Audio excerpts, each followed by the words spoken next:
Bada bing, bada boo. In Colombia, there are these insane cathedrals and churches from like the 1600s. They are as beautiful as you would imagine. Once you walk in there, there's vaulted ceilings. I mean, they look 3 stories tall, domed archways, pillars with these intricate gold detailing, stained glass windows, just reflecting all this colorful light off of these wooden pews. And of course, you cannot forget the beautiful altars with these dripping, melting candles and these complicated, ornate statues at the front.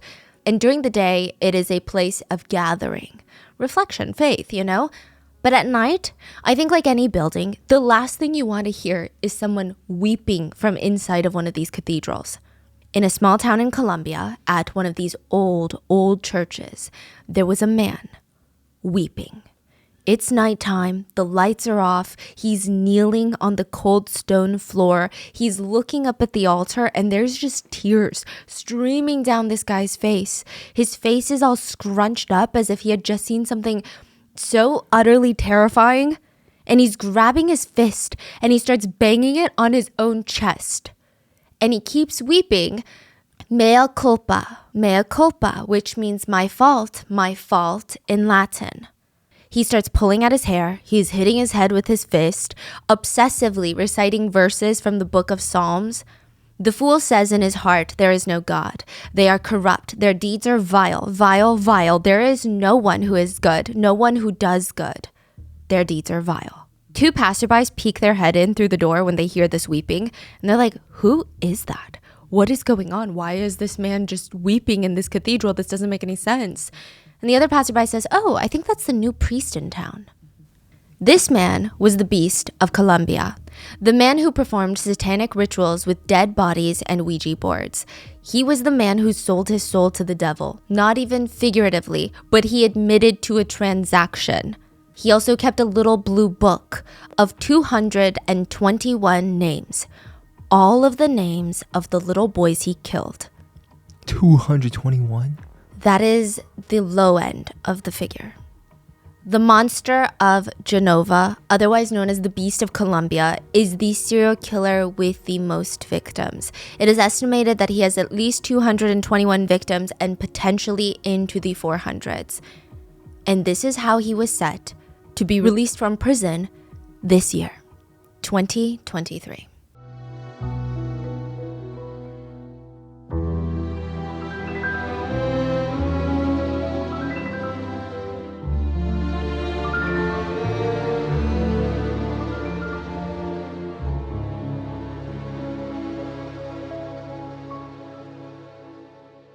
We would like to thank the sponsors of Rotten Mango who have made it possible for Rotten Mango to support Doctors Without Borders, who since 1989, Doctors Without Borders has been providing medical aid in Palestine through medical supplies, humanitarian aid, full-time volunteer medical providers, and emergency medical care.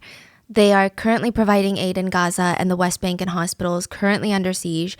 They're doing what they can to support the Palestinian healthcare system that is facing total collapse. The partnerships with Rotten Mango have also made it possible to support our growing team of dedicated researchers and translators while they focus on shedding light on stories from all over the world.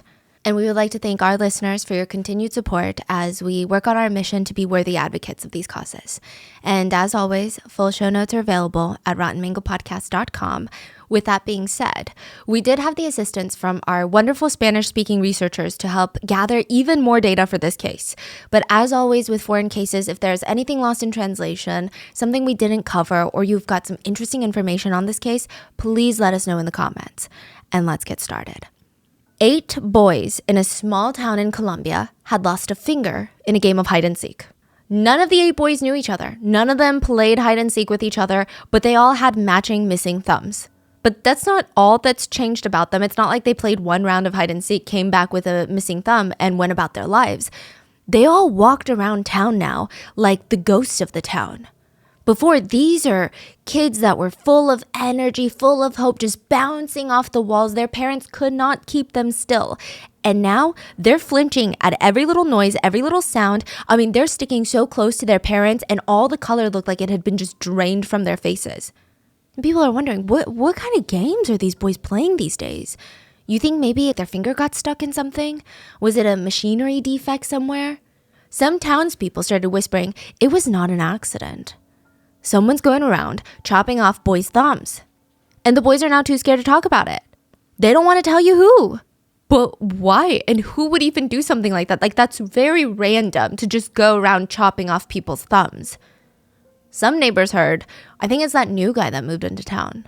What did they say he was, like a beggar? The local crazy man? Or no, someone said he was like a priest. Other people said, no. They said he was a witch. Whatever he was just getting started. Police get called out into the woods where a mass grave of 36 tiny bodies were found. Whoa. Children. I mean, it's clear something or someone had killed these children. This is not some sort of self-doing. You don't just have a mass grave of 36 kids. This is not an accident. This also wasn't a bus crash or a plane that crashed into the woods. And they start thinking, the investigators, they're putting their heads together. They've got like no clues to go off of. And the first thought is Pablo Escobar's cartel. They were active in the area. It's a Colombian cartel and probably one of the most ruthless cartels in all of history. If anyone was capable of doing the unthinkable and killing 36 children, it would be Pablo Escobar's cartel. At the height of the Medellin cartel, they were bringing in over, I mean, this figure is insane. I had to triple check because I'm like, there's no way. They're bringing in $200 million a day in profits. The king of Pablo Escobar was said at his height to be making $2 billion a year in personal income, of course, tax-free. At their height, they were supplying 96% of the U.S.'s consumption and controlled 90% of the global market. They basically ruled Colombia, if not the world. Side note, they were also very creative people. Okay, I don't know if they founded this technique, but they definitely made a killing from it. They would soak denim jeans that you wear in liquid. I didn't even know it came in liquid, okay? They would soak it in liquid, dry off the jeans, export them legally through shipping containers into the US, where they had special chemists that would work with them, that would get the jeans, simply wash them with a special liquid compound that would pull out the liquid cocaine and separate it from the rest of the liquid, and then they would dry it into powder cocaine. The cartel learned how to train carrier pigeons to deliver secretive mail to one another as a way to communicate. They had a ton of pigeons around, and it's estimated that they murdered, at the very least, 4,000 people during their reign as the kings of Colombia. Many of them were innocent people. So what is another 36 to them? He said he kept every single threatening note that he ever received from his competitors in a tiny little scrapbook. Because what are these sweet memories if you don't look back at them? He kept them all, like love letters. But the Medellin cartel was ruled out because within the local cities, Pablo Escobar was notorious for being one of the locals' biggest philanthropists, if you will. His favorite cause to donate to was to help children in need. Really? Yeah. I mean, he was more generous around Medellin, which is the town he's from, but he does seem to be a bit generous to Colombian children. So it's a mass grave of children. They think it can't be the Medellin cartel. Then could it be the Cali cartel? Another big cartel from Colombia. They operated a bit more secretively than the Medellin cartel. But that didn't make sense because they were known to be a tad bit nicer than the Medellin cartel. Like a tad bit. So Pablo Escobar was known as one of the most ruthless men probably alive. I mean, he's dead now, but when he was alive, this guy was cutthroat. He killed anyone that he even suspected of being against him, even just a stranger on the street. But Cali cartel ran like a business, $1 billion business. They had a Boeing 727 that they would use to fly drugs from Mexico to the United States. They would sell the drugs in the US, load up cash into the plane, fly that plane to Colombia where they would take the money. They made alliances with important people in the transportation industry to be able to pull all of this off. I mean, not only that, they had investors, bankers, lawyers, logistics, exporters, importers, chemists, wholesalers, retailers. They ran their business like a Fortune 500 company. But there were groups of the Cali cartel. There were subgroups where they allegedly believed in social cleansing of discardables. That's what they called them. Discardables were sex workers, street children, petty thieves, gay people, and people without homes. And a subgroup of the Cali cartel believed they needed to die. And so when they were not busy plugging up the whole world, they would go around social cleansing. They believed that these people were ruining their beautiful city of Cali, Colombia. And I don't know if it was a leadership thing, but subgroups would go around killing these people. They would drive around with signs that read, "Clean Cali, beautiful Cali." They would toss these bodies into a river nearby that was now dubbed the River of Death. And they really hated Pablo Escobar, side note. And when Pablo Escobar was finally imprisoned, they wanted to fly an A-37 Dragonfly, which is an attack aircraft that's produced for the US Air Force. I don't know how they got their hands on one, but they planned to drop a bomb on the whole prison to finally eliminate Pablo Escobar once and for all. And you're like, that's a crazy plan. It's just a plan though, right? They got as far as to trying to load the bombs onto the jet, but there was a crowd forming. So they had to leave. But they got the bombs. They got the jet, they got the bombs, and they were ready to go bomb a whole prison for Pablo Escobar. But the mass grave was not in Cali, Colombia. So the detectives, they're thinking, this doesn't make sense. Even the social cleansings that the subgroup of the Cali cartel would do, they were never at this scale. They were never mass grave levels, and they were never really outside of the city of Cali. And cartels, they typically don't just go out and kill a group of children. Typically, if they do target an innocent child, it's done because they're targeting their adult family members. Then the next assumption was, if it's not drug trafficking, it could be organ trafficking. Colombia has become one of the biggest markets for black market organ transplants, causing what they call now to be organ tourism. So it's where desperate foreign patients come to Colombia for an organ transplant that would be considered impossible, if not illegal, in their home country. To give context, recently, a 6-year-old girl had been kidnapped and sold to organ traffickers for $16,000. The World Health Organization believes that about 10,000 kidneys are traded on the black market worldwide annually. That's about one black market kidney sold every single hour. And there's estimates. Kidneys can go anywhere between $20,000 to $60,000 a kidney, and that's just for the kidney itself. That does not include the operation. Terrifyingly, they will sell corneas, they will sell eyes for $30,000. Livers go for up to $50,000 to $100,000, and hearts and lungs go for about $150,000. Now, most of the time, the traffickers, or they call themselves brokers, they make all the money. There are some markets where victims willingly give up their kidneys for money, but they only get $2,000 for their kidneys, while the brokers are taking home $18,000 to $58,000. For the other organs, like the heart, the lungs, the parts that victims need to survive, they're either doing this because they have no choice, they've been kidnapped, or potentially their death is the only way that their loved ones can live. But they're not even going to get $150,000 out of that. They'll get a tiny percentage. It'll probably be closer to like $15,000 to die. It's estimated that the illegal organ trade generates about $1.7 billion a year. So investigators are thinking, that makes sense. 36 kids and, children's organs, they could be more valuable on the market. But a lot of the victims in the mass grave, they had cuts on their stomach and their private parts, they were missing. So, okay, maybe it could be organ trafficking, but no. Once they looked closer, they realized that all these cuts were made incredibly messy. Organ traffickers, they are precise with their cuts. Nobody wants a tainted organ. So that doesn't really make any sense now. The authorities then move on to the theory that answers any and all questions that they have.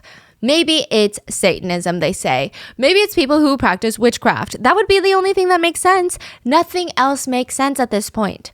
There was clear evidence of torture. Many of the victims were decapitated and had their right foot chopped off. Why would they have their right feet dismembered, but still left behind at the scene? That doesn't make sense to investigators.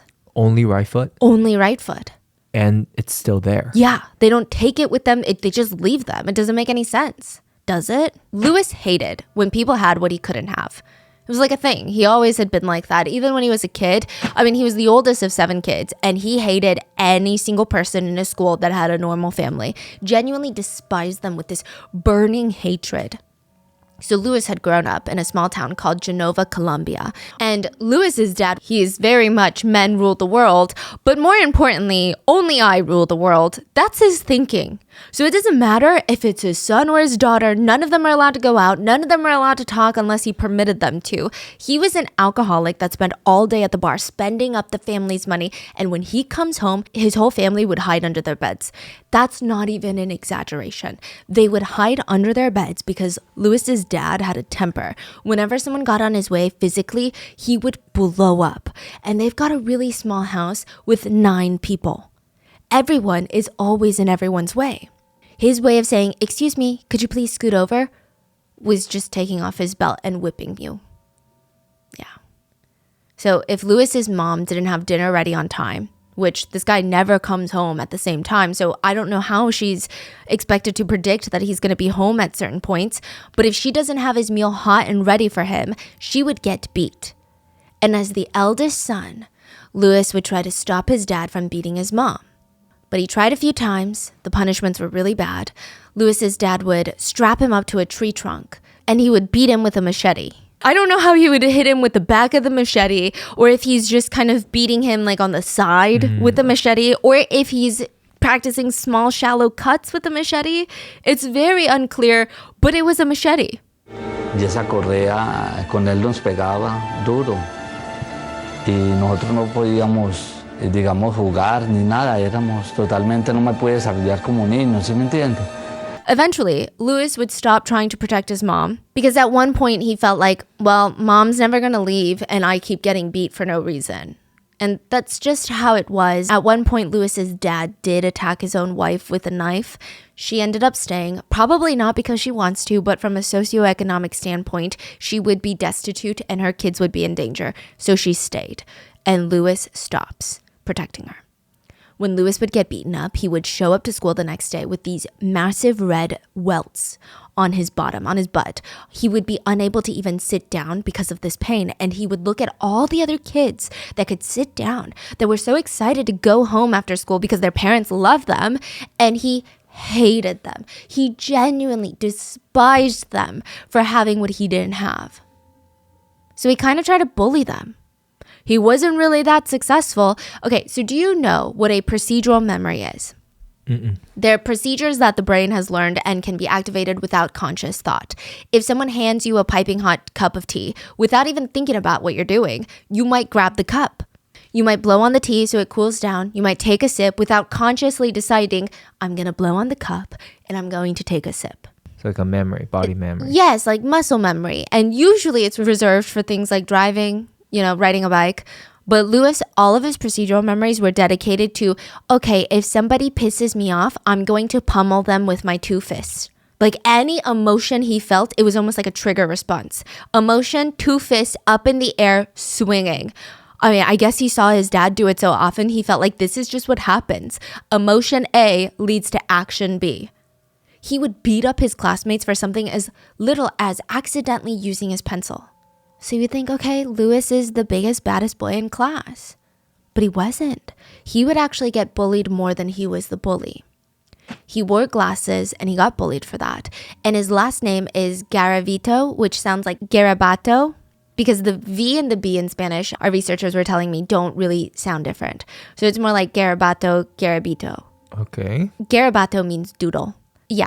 The soon-to-be world's deadliest serial killer, Louis, in his grade school, was bullied for being Louis the Doodle Boy. It's a very interesting bullying Doodle experience. doesn't sound that bad, does it?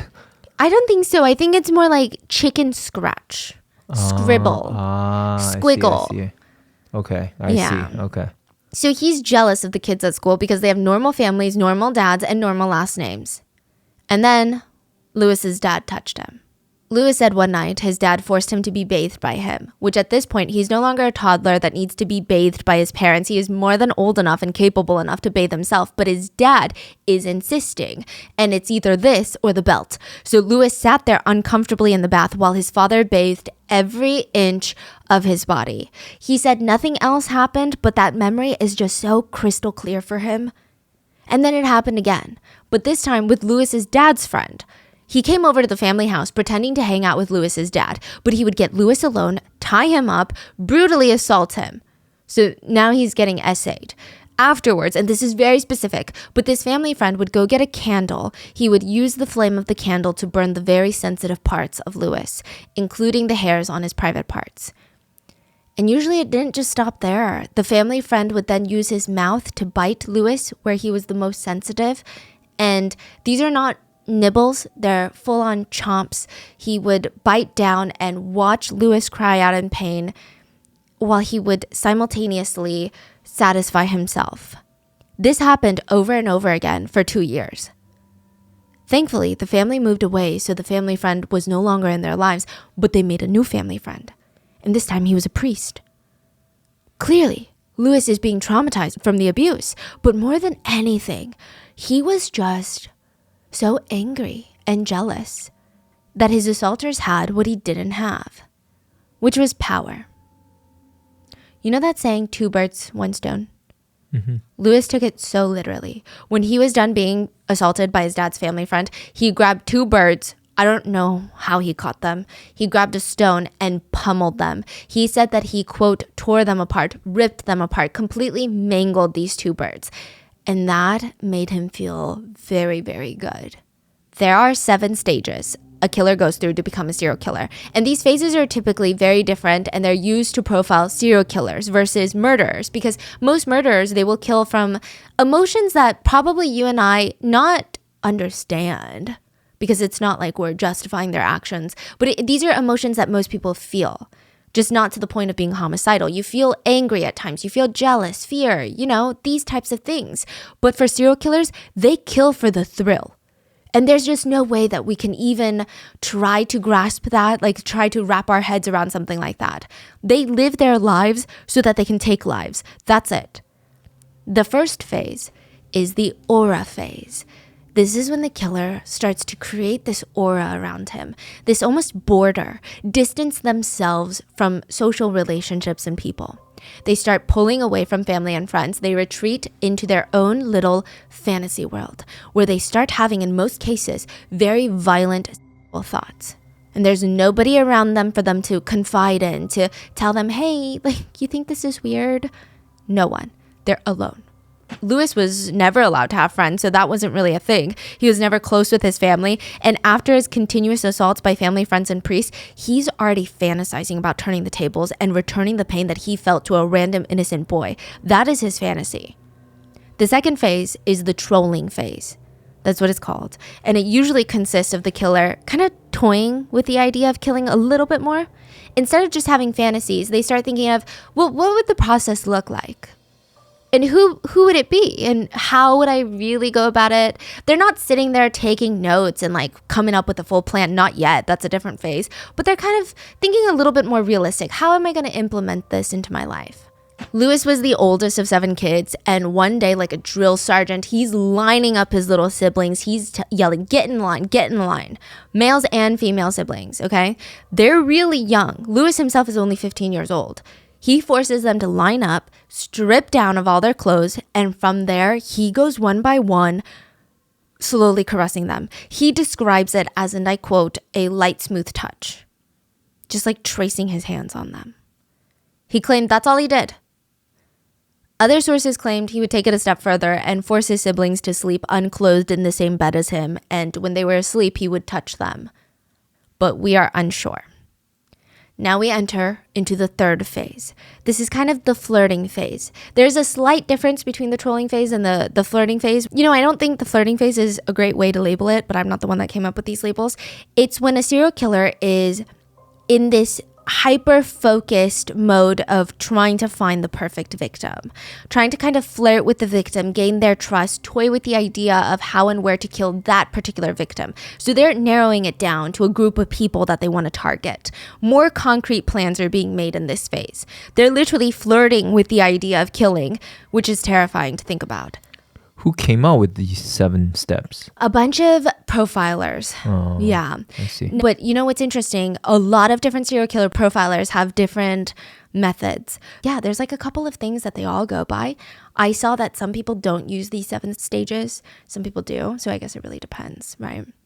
Now, Lewis is in his 20s, and you would never in a million years think that this man is flirting with the idea of becoming a serial killer if you met him. He's working at a bakery. He's baking loaves of bread. He goes to church every single Sunday. He even attended AA meetings to address his relationship with alcohol. Middle-aged women would come down into the bakery, buy a loaf of bread, and shove pictures of their daughter in Lewis's face. And I mean, yeah, they knew that he was an alcoholic, but a lot of men in this town were. At least Lewis is working on it. He acknowledged it, and he looks kind of cute. He wears those 80s style big eyeglasses.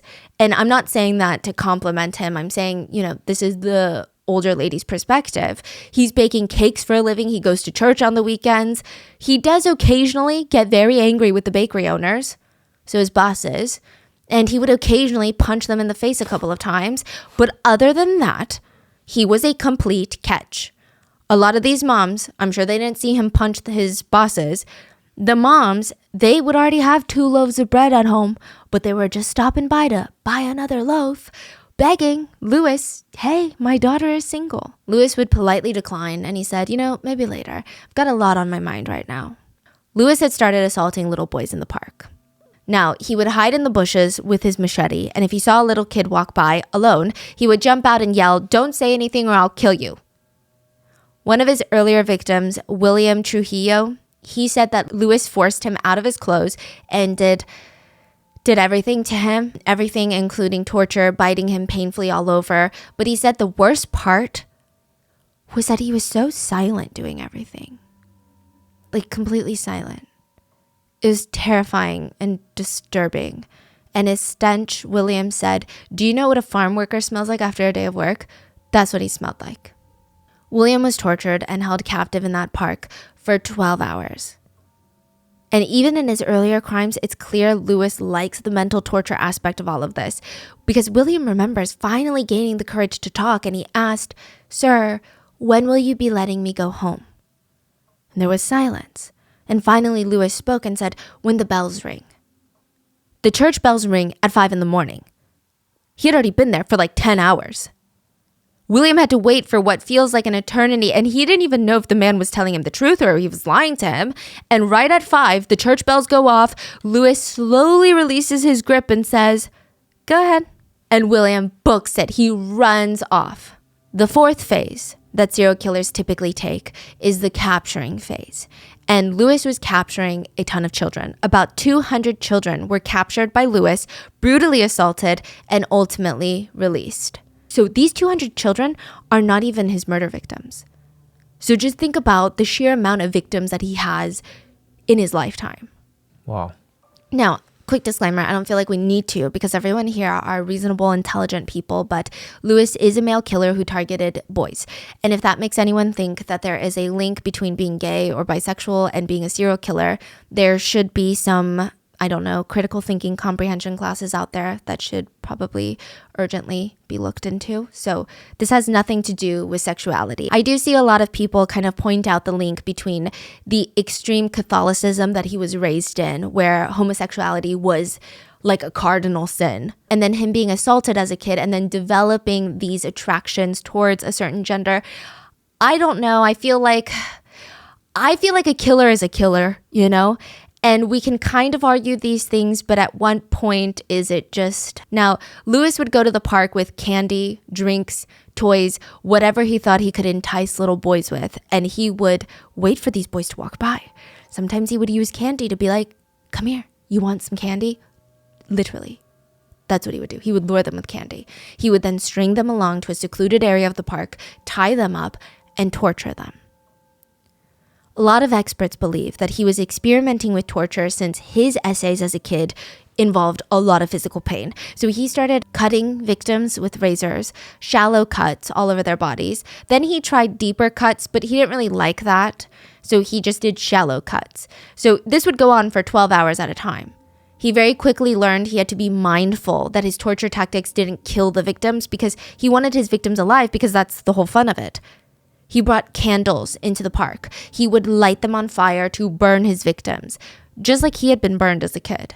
He would bite the victims all over their bodies, beat them, and he would pummel his victims, a full-grown adult targeting 5-year-olds, and he would assault them.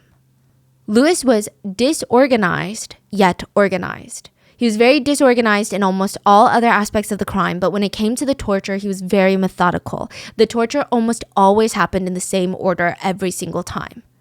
It's like he had created the perfect cycle to maximize his sick pleasure. And when he was done, he would let them go, rush home to write their names down in this little blue book of his. And this is the part that just really makes this case an anomaly. But for 12 years, Lewis was in this phase, toying with the idea of murdering for 12 years, essaying hundreds of kids, torturing them, hundreds of them. And I say anomaly not just because he was in this phase for 12 years, but also the fact that he wasn't put behind bars before he committed his first murder, when he is out there committing some of the most atrocious crimes that we've researched, is just crazy. I mean, I don't know how else to put it. I also do really want to disclaim, we really wish that we could share more of who the victims were, what they were like, but unfortunately, there just aren't that many stories of Lewis's victims out there. I was provided some context by our researchers, and they stated, when a boy went missing in Colombia at the time, the most likely reason was either being a victim of a gang, cartel, or a paramilitary group, or maybe they left home due to extreme domestic violence from the parents. Most parents did not file missing persons reports because a lot of them were just straight up scared. If we went to the police, and most police forces are run by cartels, and the cartel took our kid, we report it to the police who the cartel controls, then our child would be in even more danger. What if they think that our child snitched or we're causing too much trouble to keep the child alive? As for Lewis's assault victims, even if they came home and told their parents what had happened, parents felt like going to the authorities was just not an option. Not only was justice rarely ever served for cases like this, their child is now going to be subject to life-threatening social shame. And all for what? To not get justice? And just victimize their kid even further? A lot of Lewis's victims are still not identified to this day. And now that's both his assault victims and later his murder victims. After 12 years, he would escalate into phase 5, murder. Mind you, he already has 200 victims in his little blue notebook. This is before killing. Before he starts killing, he's got 200 victims. And his first kill was almost on a whim. He said that he was drunk, he left a bar and decided, you know what, today is the day. He went, bought a pack of cigarettes, a cord, a knife, and a cheap bottle of brandy. He stumbled into the park, waited for a boy to be lured in. He kept holding out change in his hand to see if any boy that passed, he'd be like, hey, do you want some money?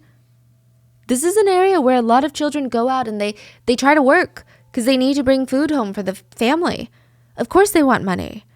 Typically, they would ask, what kind of job are you offering? Do you want me to shine your shoes? Do you want me to sell candy on your behalf, run errands? Lewis would tell the boy, no, you can just take a walk with me. Lewis grabbed his hand and led him into the wooded area of the park. And this park connects to a huge, mountainous area that surrounds the city. And once it was secluded enough, Lewis tied the boy up. Like the 200 victims before him, he bit him everywhere. And then assaulted him. But he said that he just felt this anger. He said it was the strongest impulse of his entire life. And it was the impulse to punch this boy.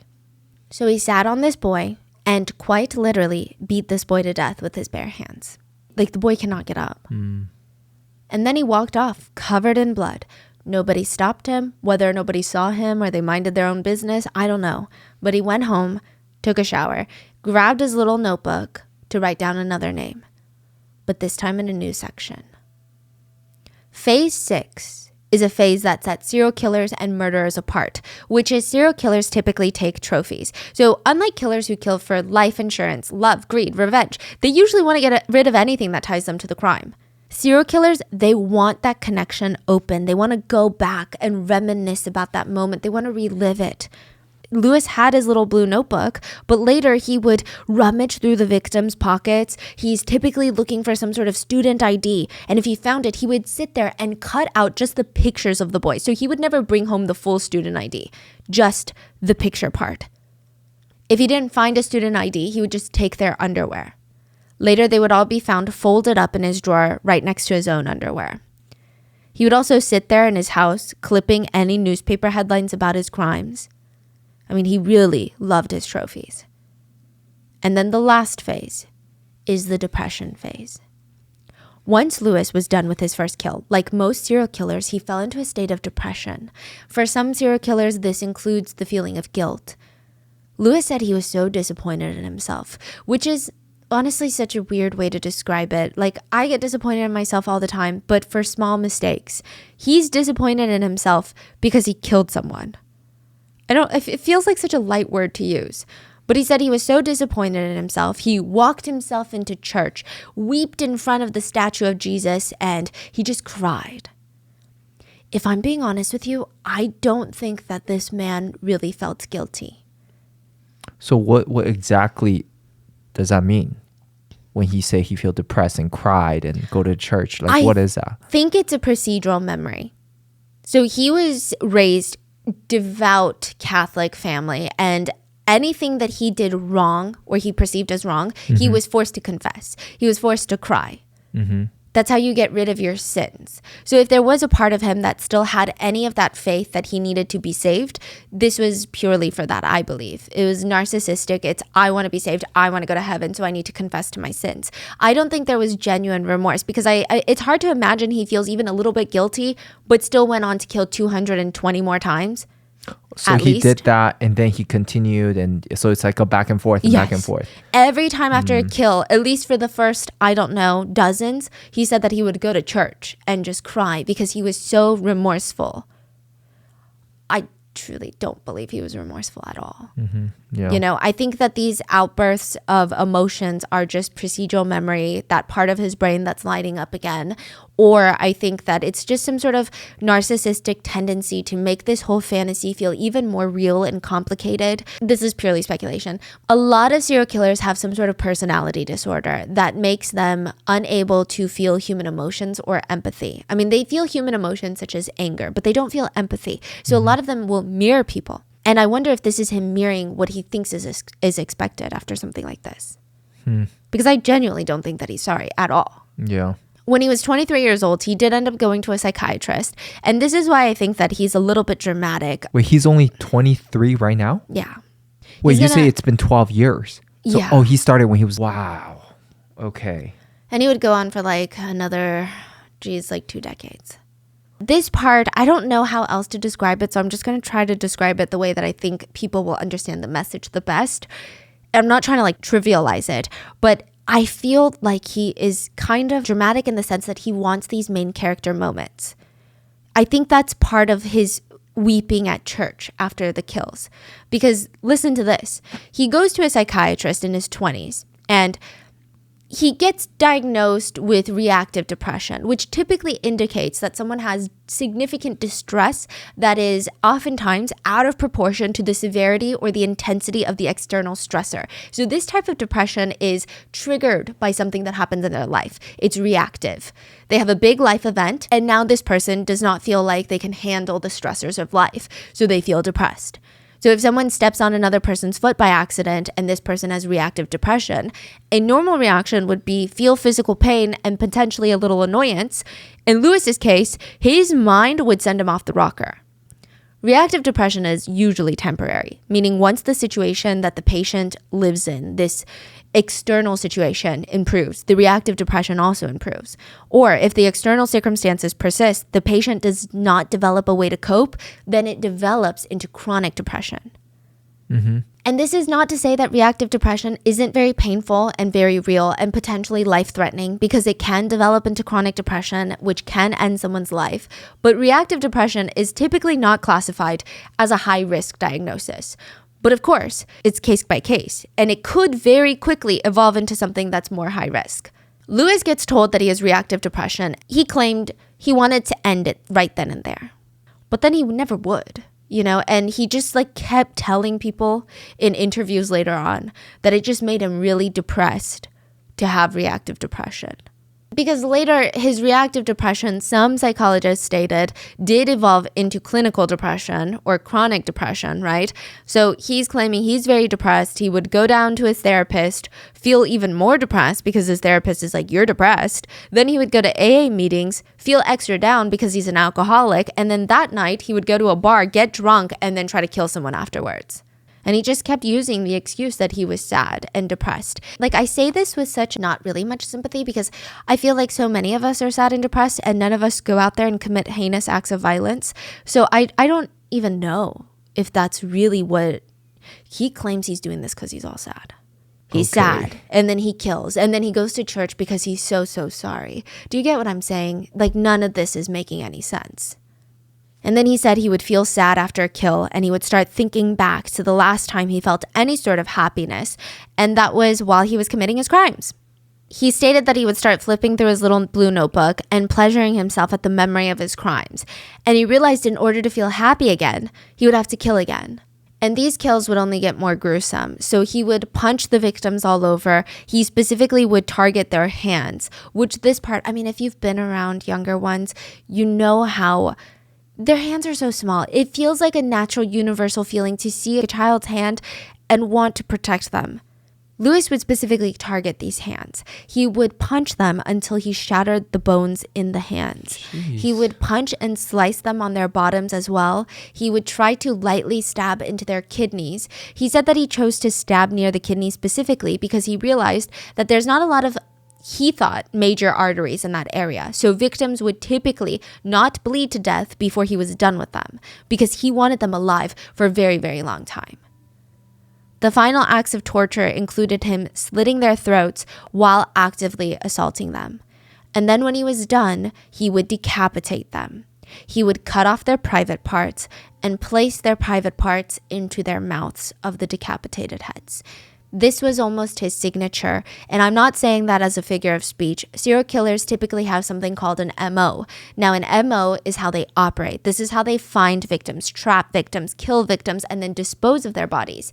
A signature, these are words profilers use, I'm not calling it a signature, is something that is almost unchangeable for each serial killer.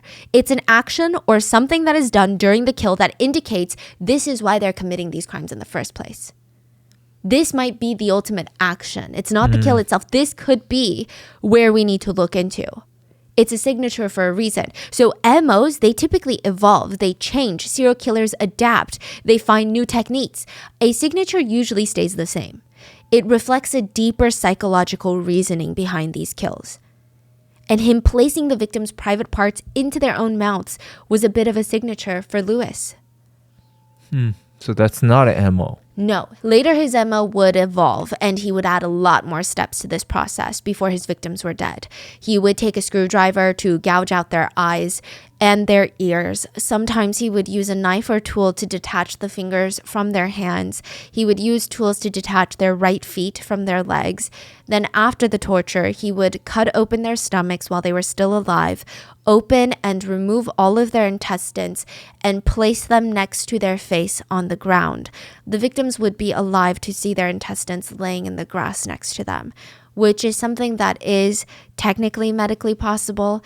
If someone's vital organs like their heart and lungs remain untouched and the laceration cuts on the stomach do not hit any major blood vessels, it's said that someone who is disemboweled can actually remain alive for several hours in immense shock and pain.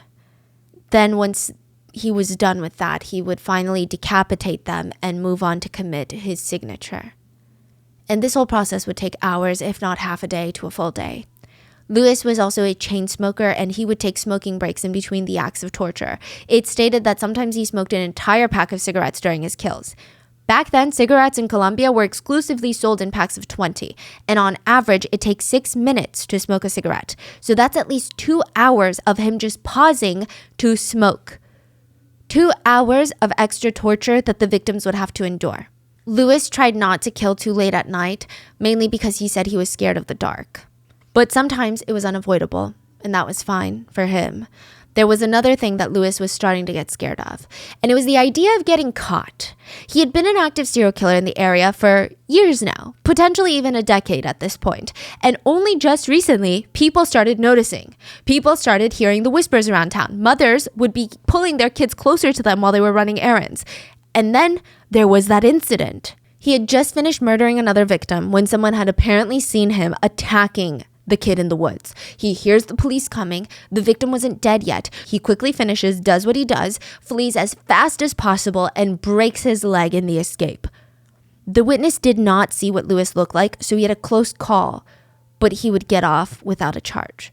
And the only thing that angered him was that now, because he broke his leg, he had a limp on his right foot. And that right foot would never be the same. And he hated seeing people with perfectly healthy right feet. So that's why he chopped. Wow. A lot of people speculate that he started gouging out the victim's eyeballs because his eyesight was deteriorating. He was having problems with his eyes. Now, this added a little bit of anxiety to Lewis's life, and there was the situation of the 8 boys with the missing thumbs. He went from assaulting boys, torturing them, letting them go, and then into killing boys. But during his kill phase, he actually let 8 of his victims go. And that would haunt him forever. And it's not because he messed up. It's not because he thought, oh, let me just let these kids go because they said something that I liked. They did something that I liked. He felt sympathy. It wasn't that. He thought it would be more fun. He was experimenting. So he chopped off each of their thumbs, cut the cords off of them, and let them free after hours and hours of torture. And he said, I'm going to count to a random number in my head. If you make it back to your family alive before I catch you, then you get to live. At this point, the boys are already running. He never even chased them. He just set them free. Now, there are theories about why he would do this, and it's not because he had remorse for these 8 boys, but the general theory is that, well, he was trying to see if it was going to give him some sort of sick satisfaction to know that these boys would never live a single day without thinking about him, and they would live the rest of their lives in utter terror. And that itself is a very strong form of torture. He did this to 8 little boys. So 8 little boys in Colombia were traumatized by him and forever mutilated with missing thumbs. Why the thumb? I guess he was trying to start another signature for this part. Is it because he can see which one Maybe is his victims? Yeah, it's pretty easy to see, I guess. Yeah. Wow. And that could be very, very true because he only operated in like 10 to 15 towns. Pretty small towns too. But now these 8 boys were keeping him up at night. They had seen his face for hours. They had heard his voice for hours. They knew what he looked like. They knew what he smelled like, everything. Like, what if they went to the police? He was annoyed with himself, and he vowed never to let another one go ever again. And he made adjustments to his MO as insurance policies. He always wore shoes that were one size too big. And he made sure that no boy could get away now. There would be no 9th boy without a thumb, alive to tell the tale. But he was also tweaking his method to make it more efficient. Efficient in terms of how to make the torture last longer for him so that he can get the pleasure, but not waste his energy on other things. So he came up with this method where before the torture and before the attack, he would chain up his victims with some sort of rope or cord, and he would force them to walk around in circles while he held out a machete near their necks. They were made to walk in circles until their legs shook. This part of the process took hours in some cases. Wait, what does that mean? Their leg shook. They're walking in circles nonstop for hours until their legs are shaking because they're so tired. Oh. The whole time he's yelling at them about how he's going to kill them. They're all dead meat. He's going to bite their privates off. He's detailing every single act of visceral torture that he's about to commit on them. And this was 2 birds, 1 stone for him. It was pleasurable for him to see his victims shake in fear, but it was also to tire them out so they had no chance of fighting back. They were genuinely so out of energy. Not that they even had a strong chance of escaping before this, because it's a full-grown man against 7-year-olds. But this was his insurance policy.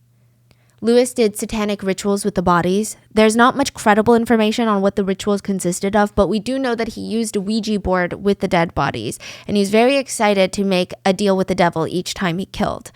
This is why I think that the whole church thing is nonsense. Like, I think it's nonsense. I don't think he's religious. I don't think he's remorseful. He said the first time he sold his soul to the devil, it was a feeling he would never forget. He said, "It turned out that when I made a pact with the devil, a voice moved the curtain. My hair stood up on the ends, and I entered into a psychotic state where I heard a voice tell me that it loved me. I said I wanted power, and it said it wanted to serve me. It said, I want to serve you, sir. I sold my soul to the devil, and that's how it went." Cuando yo en un libro de magia negra, que me ha traído de un señor de por allá, me trajo, me lo vendió, leo yo cómo se manejaba la tabla Ouija y empiezo yo a meterme en las profundidades del satanismo Y yo vi en esa obsesión que tenía por poder y por dinero, que esa era como una opción muy buena. He would think about that joyous moment as he made his victims walk in circles. Detective Mark Duran was assigned to this case, and he was walking in circles with his team. They knew way too late that they had a serial killer on their hands. Even the mass grave, they genuinely weren't even thinking of a serial killer. Because remember, they're thinking of a cartel, a different cartel, organ trafficking, satanic cult. A serial killer, they not even on their minds. And now they're too late. Now they're trying to track the killer's movements, but it's all over the place. They're literally going in circles. New neighboring cities, new towns. Just when they thought they were gone or dead, the serial killer, a new body would turn up. Every person he asked saw something. Towngoers were saying, no, he was a priest. You have to look at the churches, he was a priest. Others said, no, he was a beggar. There was a suspicious guy. I think he's the killer, and he was a beggar. But he left everyone town. knew it's him. A lot of people knew what he looked like, but they couldn't really pinpoint him. Oh, okay. And he jumped from towns. So it's not like he was staying in one town and Mark is like, oh, let me go find this guy. You know, it's like now we don't know where he went and the townspeople are telling me, oh, he was like a beggar. We don't know a name. We don't know anything. This is kind of what he looked like. No, he looked like this. And people are like, no, that's the different beggar. It was just so many different sources. People are like, yeah, go look for people without homes. He's a beggar on the street. They're like, actually, he's a monk. You got to go to the temples and that's where you're going to find him. Or people are saying, no, you're not going to find him at all. He works with dark magic and he's a witch. It was clear to Detective Mark that the killer assumed a new identity with every town that they went to, and maybe even with every person that they met. Who's to say that they only had one identity each time they went to a new town? I mean, that's the interesting thing, though, that Detective Mark realized were the types of personas he would take on. Priest, a generally respected position. You are in a position of authority. But then the next town over, he'd be a beggar, a generally looked down upon position. Not my personal feeling, but the harsh reality of society. You're in a position of vulnerability. You are likely ignored, discarded. People don't want to look at you. They don't want to make eye contact with you. The local crazy man was another persona he took on. Generally, again, another looked down person in society. And then a practitioner of witchcraft. This one is a mixed position. Either people will look at you with respect, fear, or they will look down on you. I mean, I guess depending on their own personal beliefs. One would imagine that this type of guy wants to be in a position to be revered and respected. That's what serial killers want, right? To have that immediate authority over people. Yeah. But no, he chose all sorts of random personas. And Mark's team initially were very confused about it. But Mark wasn't. He knew what the killer was doing. All these personas have a few things in common. Can you guess? Beggar and the priest. People don't want to talk to them. Is that right? They are held at a distance by general society. As much as you might respect a priest or practitioner of witchcraft, you might not want to ask about their lives. Yeah. You might not ask questions. You might not want to be too close to them. They might be judgmental. They're a little scary. Beggars, you also don't really want to hang out with them, right? Typically, society doesn't. I'm not saying like you don't, right? Same with the local crazy man. They're always held at some sort of distance by society. You don't really ask them, hey, what are you doing here today? Where are you from? Who are you seeing? It's a position in society where a little mystery is expected. And, you know, these are positions where I don't think a lot of people would question if they're talking to kids. The priest, of course, is talking to children. It's a beggar. He's probably trying to hustle that kid. That's a madman. He's got nobody else that listens, so he's talking to the kids. The practitioner of witchcraft, I mean, we never know what they've got brewing, right? Also, it was later discovered that when he wasn't using these random personas to go around and murder children, he was fronting as a nonprofit employee gathering donations that he would pocket. Yeah. And at this point, a serial killer had gone from 10 to 15 towns following the same ritual to kill hundreds of little boys. And I'm not the head of the police force, but I don't think it takes a professional to realize, hey, something is going on. But they didn't really put a lot of resources into this. It took the constant pleading of Detective Mark Durham for the higher-ups to even consider categorizing these murders as the work of a serial killer. Detective Mark had nothing but a bunch of guesses and leads. I mean, there was no way to narrow it down, and it seemed like nobody else on the police force even cared. So it's up to Mark to learn everything about serial killers, sexually motivated serial killers, and really any other category this monster would fit into. There would be times where parents were getting fed up finally with the amount of missing children in their town. They would gather outside the police station with all the missing kids' families. There were 50 families gathered in one night. And the police would still look at Mark and say, it's concerning, but we should just keep an eye on it. The townspeople were not feeling like that. They were beyond the point of just being concerned. They had dubbed the serial killer the Beast of Colombia. Later, he'd be dubbed the Monster of Genova. And it's wild to me when people know first that something is really wrong before the police know, because technically it's their job, right? But I digress. Now, to add some context, the cops aren't just bad people. I mean, you could argue that they were, I guess, right? But there's a lot more nuance to the whole situation. The Colombian police department as a whole at this point, and probably still now, is criminally underfunded. And the organizational power at the time in Colombia were the cartels. They had considerable interest to keep the police powerless. Each town's police force had a plethora of murder cases on their hands. They didn't have the resources for outside help, serial killer profilers. They didn't even have enough to really fund any evidence or DNA being tested. They just had at least 100 similar murder cases around 8 different towns, so many bodies, and the detectives are walking in circles.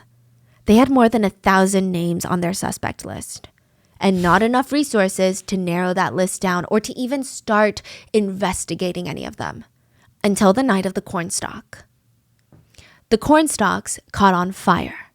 The serial killer had been in a cornfield, assaulting and killing another victim when he lit a cigarette and put it out on the ground. It wasn't fully out. The corn stalks around him burst into flames. When the police arrive at the scene, they put the fire out and they see the body of a victim and they know that this is the same serial killer. The MO, the signature, everything is there. And this is clearly a recent crime. And they've got a few pieces of evidence: a pair of shoes and a pair of eyeglasses. Did he rush away? Yes. How much information do you think you can get from 2 pieces of evidence like that? Besides the obvious, what their shoe size is and their eye prescription. Shoes and eyeglasses. Like if a police officer had your shoes, your eyeglasses, what do you think that they can tell about you? Other than, the generic, his shoe size is this. Let's start with the glasses. Obviously, the suspect wore glasses for poor eyesight. They did have prescriptions in there.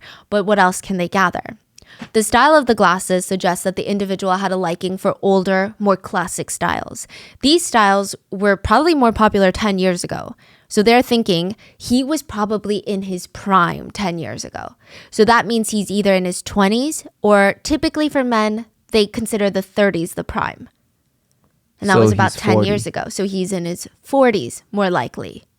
Because, you typically have a peak, they call it, in your lifetime, and you almost hang on to your style when you felt like you were at your peak, because you're almost clinging onto that youth, that feeling that you had by clinging onto these styles and designs.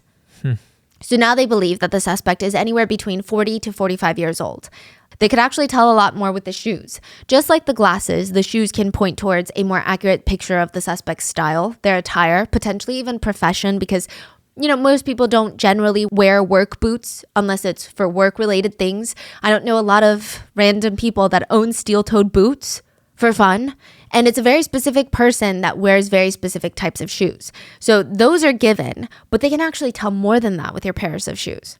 Firstly, Lewis was fooling no one. The detectives immediately knew that the killer was wearing a size too big of a shoe to throw them off. His feet imprints were right there. They were much smaller than the shoe. The divots that his feet made inside. So they took his actual shoe size and they started measurements. Shoe size can more or less estimate height. He was about 5'3" to 5'4", which narrows down the search more, because the average man in Colombia is about 5'6". So now we have height and shoe size.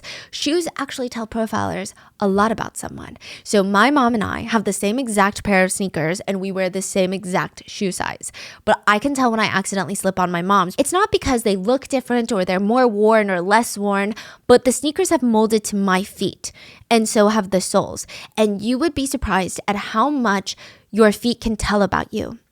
When people distribute their weight differently, that can tell what your posture is like, that can tell profilers what you look like, how much you weigh potentially, what kind of styles you would wear. And they can even tell if you have like anxious personalities at some points, because anxious people tend to kind of like rock back and forth.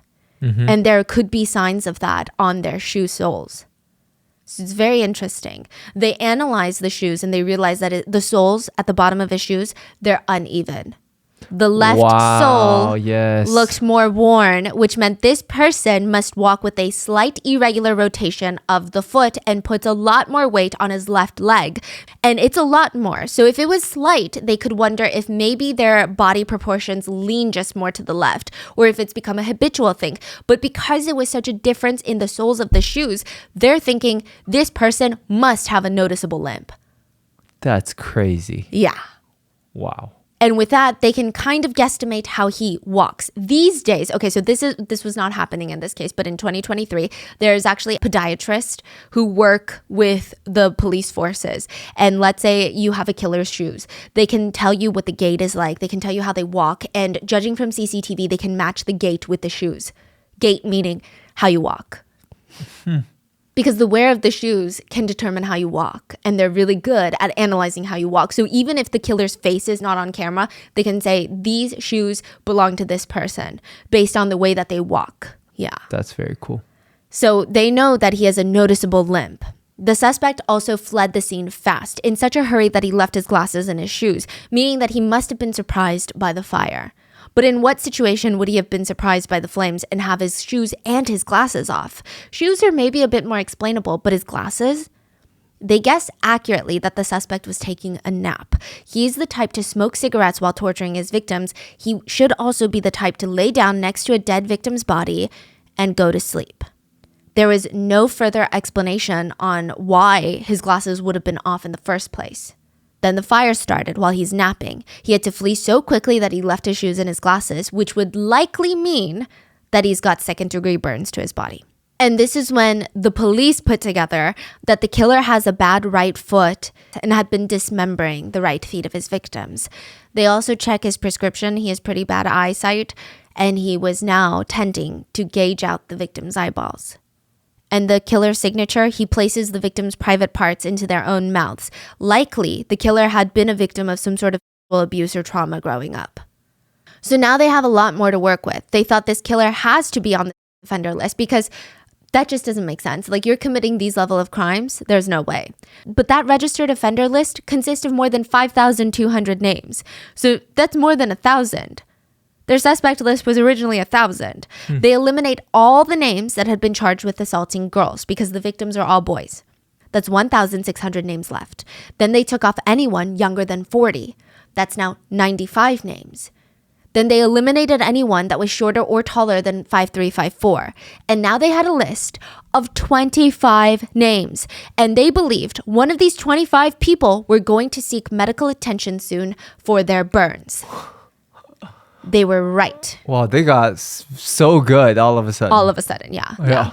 They were right. Lewis had burns all over his body. He forced himself to run on foot for 6 hours despite his burns, which I don't say that sympathetically. I'm saying that to emphasize this guy really, really did not want to get caught. When he stops running, he realizes, I've got second to third degree burns all over my body. Second degree burns, they look a little bit blistered. Third degree burns, they look like charred wood, or they looked really white, like cooked white meat. And it's not as painful in the immediate time. It'll later probably feel like hell, but the nerve endings are typically destroyed initially for third degree burns. Where was he burned? All over his leg and like kind of the left side of his body. Yes. You know, Lewis, like all other serial killers that we've talked about, he had a very strong self-preservation mindset. He knew that he couldn't go to the hospital for his burns, but he had to get something. He went to a vet clinic and lied, said that he had gotten into an accident in his fireplace, gave this very elaborate story, offered to pay for treatment. They did not ask questions. They treated his burns. December of that year, every single newspaper had the same explosive headline plastered all over it. The Beast of Colombia caught. The killer's face and name were front page on every major publication in town. And the shameless killer had the audacity to deny all the crimes that led to him. He had an injury on his right leg that caused him to limp. The shoe quite literally fit, and he was exactly 5'4" inches tall. He had a history of abusing minors. He loves cheap brandy, and he's sitting there and he's like, I'm not the Beast of Colombia. And they're like, you are despicable, dude. The Beast who had, on average, killed 2 to 3 kids a month for almost a decade, and now he's sitting there looking cops in the eye saying, that wasn't me. What? While the beast was in custody, Detective Mark received a phone call. 4 more bodies were found. And they were recent. They were killed in the same way, same MO, same signature as the Beast of Colombia. The person sitting in prison about to be tried for the serial killings was not their beast. Don't get me wrong, he was arrested and he should be behind bars, but this was not Luis Garabito. They took him off the list and went back now to a list of 24 names. Detective Mark went to talk to each of the 24 families of the suspects. One of the sisters of the suspects did notice something strange recently. She said, you know what? My brother did stop by a few days ago and he told me to hold on to his little bag and not look into it. And I haven't looked into it. They look into it. It's newspaper clippings of the crimes. That's how they caught him? Yeah. Luis Garabito. Mark looks into this guy. At 15, he was arrested for the first time for trying to assault SA, a 7-year-old at a train station. He was caught and let go. He had actually been brought in years before for murder, torture, assault, and beheading of a kid, but they said that they didn't have any other evidence, so they just let him go. And you would think that since he had already been brought in for such a similar crime, that once these serial killer investigations started taking place, people would be like, oh my goodness, that's the guy, right? They didn't. He was not. Outside of the crimes, he managed to live a normal appearing life. He had a few girlfriends, never had children of his own, but his girlfriends who lived with him had children from previous relationships. They never noticed anything odd about him, they said. They said that he was really good with kids, actually. And even after breaking up, sometimes he would still send money. He was very nice, they said. As Detective Mark is investigating, a call is made to his unit. A boy had been discovered in town, completely shaken up, and he said that a man tried to assault him. He rushes over, puts the boy into his patrol car, and they start driving around looking for this man because they're like, this is going to be the Beast of Colombia. And they see something straight out of a horror movie. As they're driving, they see a man walking in the middle of the road.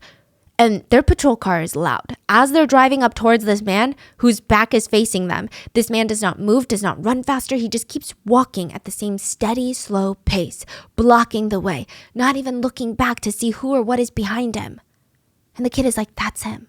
That's him. They pull up and they ask the man for his name. And he very calmly says, oh, my name is Bonifacio? Yeah, that's my name. Okay. It's a very specific name, Bonifacio. What was your last name? Bonifacio Marrero. Very interesting. While the partner is asking generic questions like, what are you doing? Why are you walking? You're walking to the next town over? That's 55 miles away. You got lost? Where did you get lost? Detective Mark looks down and sees scarred and healing burns all over the left side of his body. His weight is heavily distributed to the left side. He's wearing glasses and suspiciously looks identical to the suspect photo of Luis Garabito. He was finally arrested. He didn't try to run. He didn't try to fight, but he did insist that he was Bonifacio. Okay? Which was not the smartest thing because Bonifacio Marrero was a well-known politician from the next town over, and he kept up this whole shtick of being a well-known politician even though he looked nothing like the well-known politician, and he looked more like Luis Garabito, and he's like, I don't know who that guy is. They brought in Detective Mark, and Detective Mark is kind of like your quintessential detective that you would see in those sleepy small-town murder thriller books. He said that he put his whole life on hold for this case. He sat down in front of Luis, looked him in the eye and said, I have followed every footstep. I have seen every single victim. I have breathed every breath that you took for the past 2 years. And now we finally caught you and it's over. Luis calmly asked if he could pray, walked to the corner of the room and started sobbing while begging for forgiveness. He also confessed to 221 murders. At one point during the confession, he leaned over and vomited into the interrogation trash can. Yeah. He also said in the same breath, as he's confessing to the murders, he said, really, my only problem is my leg. My psychic health is very good. I've never had psychic problems. I'm assuming he meant psychiatric. Most of his interrogations, at least the ones that our Spanish researchers could dig up, it's of Luis recounting his crimes. But there are certain parts that we haven't covered that kind of stand out. At one point, the investigator asked him why he decapitated the boys, and he said, "I don't know, because I made those decisions. Possibly it was because the boys didn't suffer and they died more smoothly, that's why." He's stating that he was trying to help the boys pass in a softer way. This is the man that disemboweled his victims while they were alive. So he also kept saying, "I don't want people to look at me like I'm a monster. I'm a human being." Yeah. Well, he could live out the rest of his human being life in a Colombian prison then. He was sentenced for 162 murders.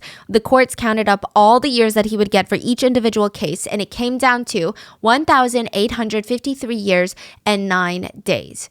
To give context, the United States of America has only been around for 247 years. This man is being sentenced to 1,853 years. But Colombia has a max prison sentence. Colombia is one of the countries where they believe that even criminals should have the right to life.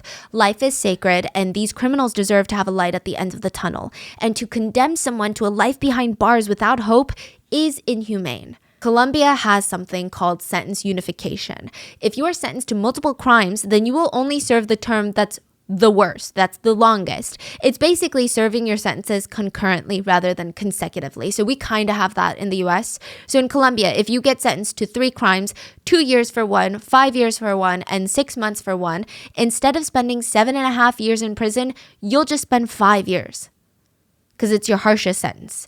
And just like that, 1,853 years turned into 40 years. 40 for the worst serial killings in history, where he kidnapped hundreds of children, tortured them, dismembered them, disemboweled them, assaulted them, decapitated them, used their bodies for satanic rituals that we don't even know because he won't talk about. 40 years.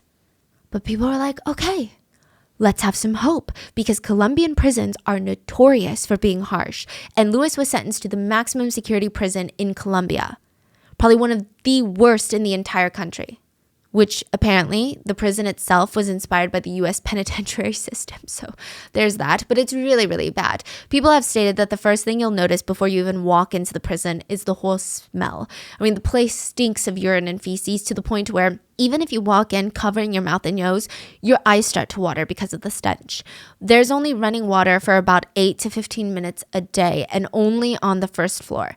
Now, there's no guarantee that you're allowed to go to the first floor when water is running. If you don't have a first floor cell, more likely than not, you get access to no running water. It's really bad. Since there's no running water, there's no toilets. So the prisoners are forced to relieve themselves in plastic bags. I'm talking both types, urine and feces, into plastic bags. But if they leave these plastic bags in their cells, it starts to stink up the entire cell. So they toss the plastic bag through the bars of their cell into the communal space beneath. And more often than not, these bags plop and they splatter to the ground.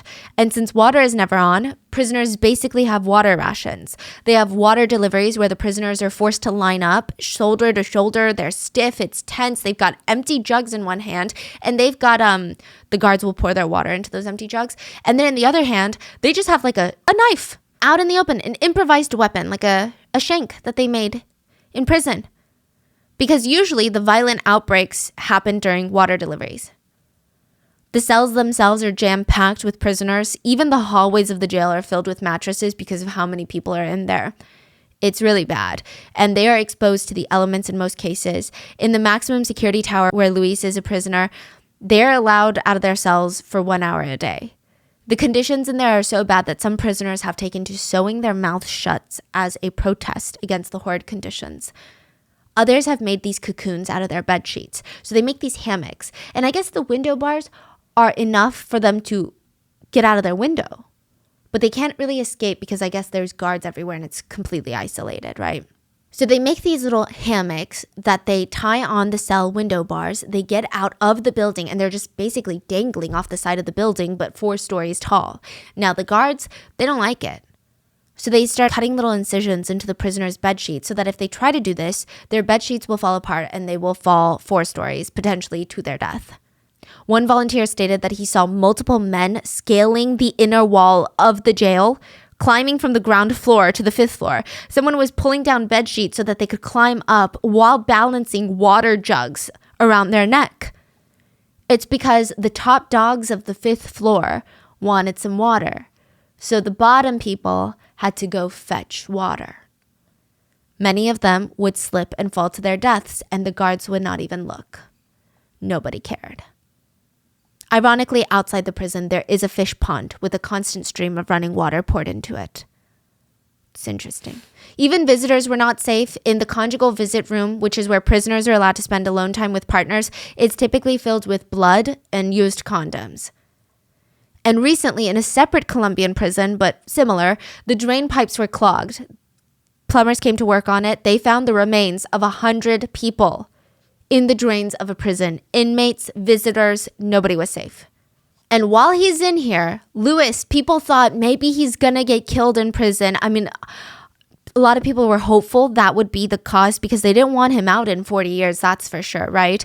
So a lot of people were hopeful, but he was treated kind of like a king. He got his own isolated cell because this is such a high-profile case. The guards were scared that if he was murdered, their jobs would be on the line. So he had like his own personal bodyguard the whole time. There were journalists lining up to interview him, and he was like a picky little princess. He would charge a big sum of money to be interviewed, and that's why we don't have a lot of interviews of this guy. And most of the time, he would just ramble on about nothing in his interviews. It's very hard to follow. He never provides much new information that could help bring closure to families. He just starts lying in his interviews at one point. He straight up claimed in an interview that he never essayed a single victim and that he does not consider himself a Yo no violé ninguna víctima, no me considero un violador. ¿Sí me entiende? Cometí los homicidios.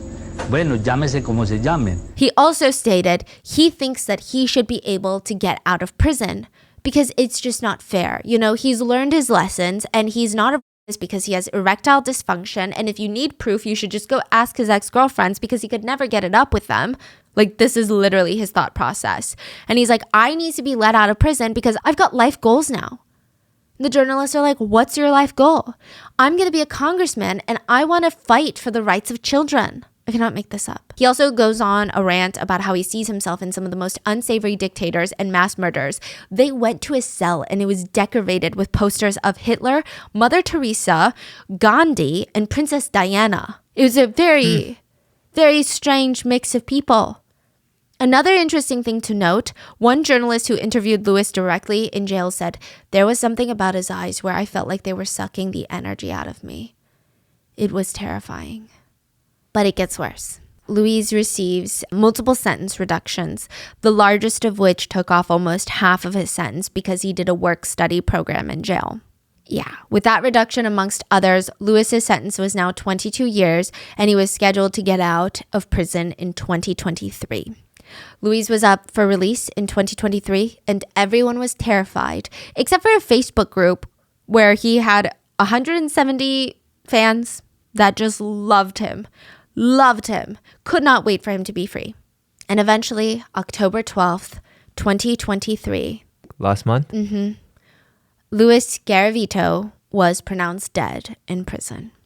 What? He had leukemia and a very aggressive form of eye cancer, which a lot of people believe to be karma because he had bad eyesight. He gouged out the victim's eyes, and now he was dead from eye cancer. Wait, is that true? Yeah.